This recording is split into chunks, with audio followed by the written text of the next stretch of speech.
Vamos falar sobre o julgamento de Jesus. Sim. Ele, na última ceia, ele faz a Santíssima... a Santíssima Trindade, não. Ele conjura a Eucaristia. Uhum. Né, quem comer desse pão, quem beber desse vinho, tá fazendo por a memória de mim, etc. Uma coisa que mandaram aqui, uma pergunta pro senhor.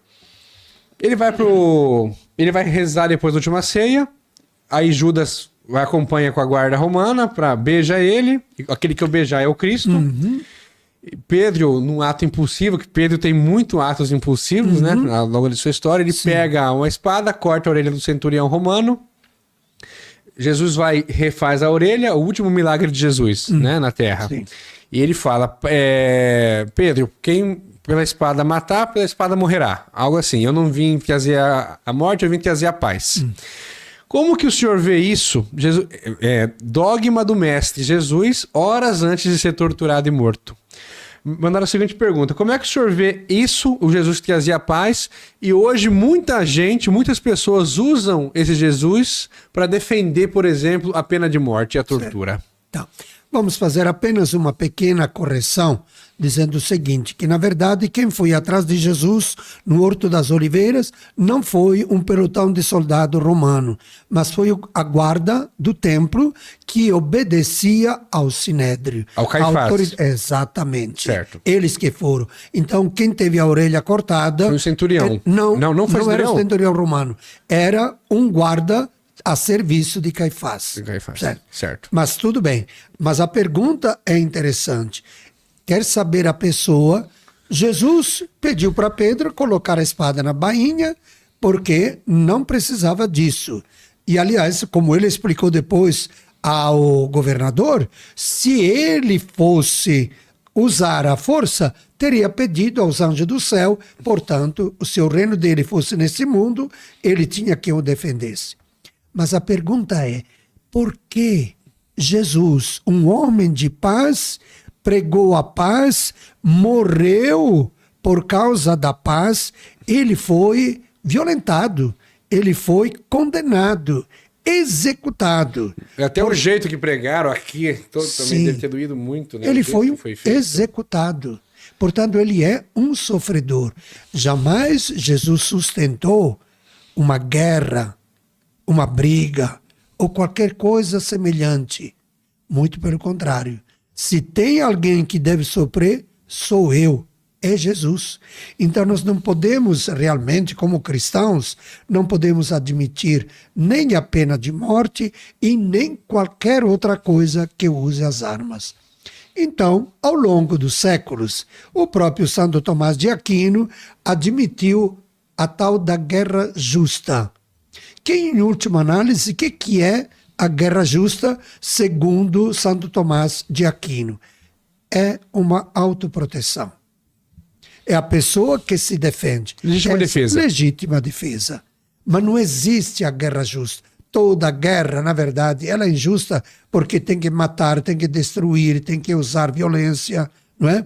Ora, isso em termos de guerra, mas também uma agressão justificada pela administração pública, como, por exemplo, condenar alguém à morte, isso é terrível e não combina com a fé cristã. Então você fala assim... No catecismo da igreja, antigamente se admitia.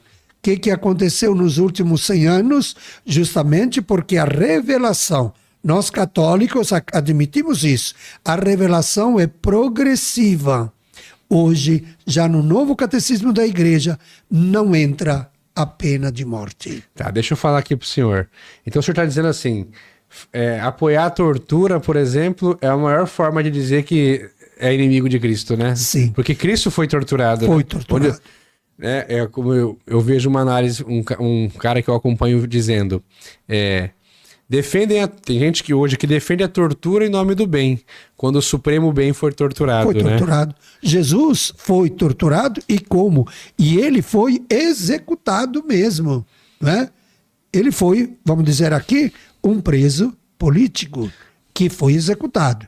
Quando você disse se foi condenado por Roma, na verdade ele não foi condenado. Isso, vamos começar por aqui. Sim. Vamos lá. Então vamos lá. Jesus é preso lá no Monte Jardim das Oliveiras? Que Isso. você falou? Jardim das Oliveiras, pela guarda, vamos dizer assim, do Sinédrio. Do Sinédrio. Dos religiosos, de Caifás. Perfeito. Então ali, qual que era a acusação de Jesus ali? Era de blasfêmia. Sim. Era de sedição, de ser um revoltoso, era isso? Mas a questão de ser um revoltoso era uma questão que eles, as autoridades judaicas, tinham que colocar para o governador. Porque quando colocaram para o governador questões de religião, ele disse, isso aí não me interessa. E eles não isso é problema de e vocês. eles não podiam aplicar a pena de morte, né? Eles não tinham autorização, podia, né? Não, na religião deles, a única pena de morte que tem é o apedrejamento. Só que o apedrejamento, ele não pode ser executado de qualquer jeito. Era sobretudo contra a mulher. Queriam fazer com a mulher infiel, que depois se tratou que seria Madalena, né? Exatamente. Qualquer mulher infiel, a legislação deles era apedrejamento. Então, eles não tinham como executar a Jesus. Tiveram que inventar uma outra motivação para apresentar ao governador romano. E falaram, então, que ele iria fazer uma revolução, que ele tinha falado mal de César Augusto, o imperador, e assim por diante. Então, Jesus morre como inimigo de Roma. Ou não? Não, porque quando Pôncio Pilatos pediu para lavar as mãos, inclusive está no Evangelho, ele disse, eu não vejo crime nenhum nesse homem, é inocente. Mas aí eles mandaram todo mundo gritar, crucifica-os, crucifica-os. Mas só para a gente fazer a linha do tempo. Então prendem Jesus no Monte das Oliveiras, levam ele para o Sinédrio, correto? Sim, naquela noite foi lá. Aí Pedro vai de longe, até que chega a parte de negação, né? Que ele vai negar 3 vezes. Na casa de Caifás. Quem interroga Jesus ali? Caifás? Sim, Caifás e os outros dos sumos sacerdotes. Ali, o que eles perguntam para Jesus?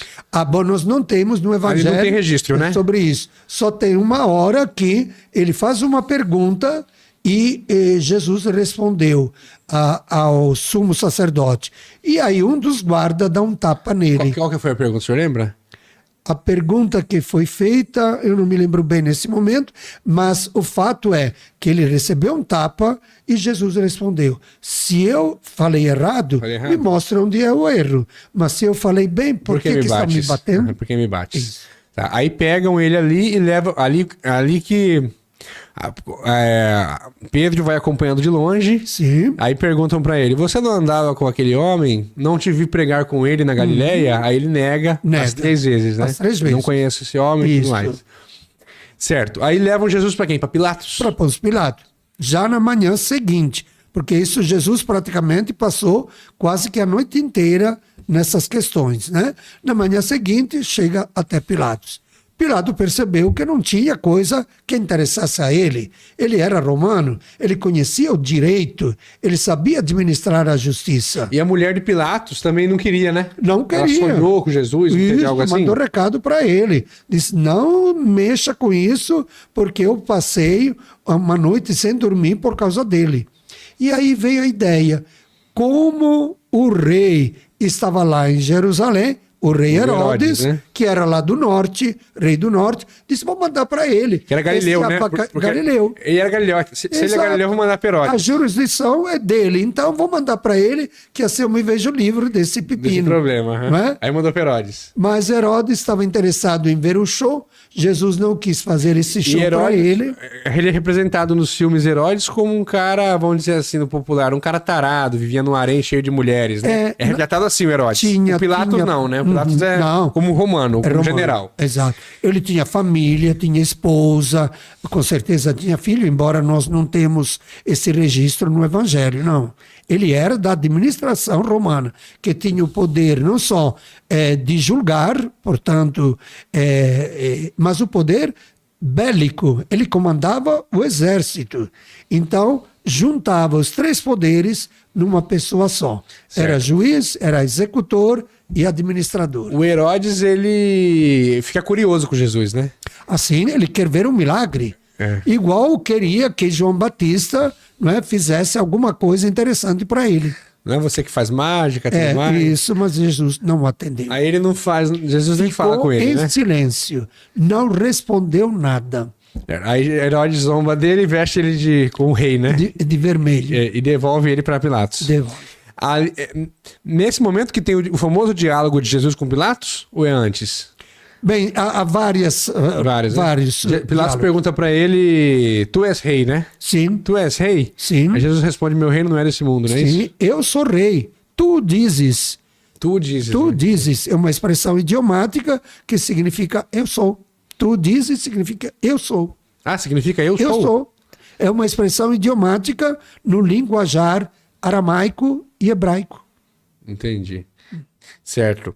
Deixa eu fazer uma pergunta aqui pro senhor aqui também. É o seguinte: o que Jesus quer dizer com essa seguinte frase?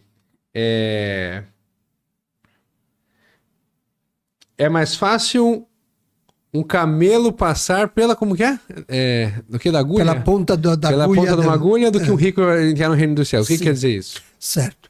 Bom, primeiro um pequeno esclarecimento, porque essa ponta da agulha, né, os biblistas dizem que não é a agulha que nós utilizamos para costurar, mas o muro de Jerusalém, ele tinha buracos bem embaixo para passar a água. Porque quando chovia muito, a água poderia se acumular e forçar o muro. O muro, né? Então, 3x4 havia esses buracos, chamado de agulha. Ah, tá. Então, é lá que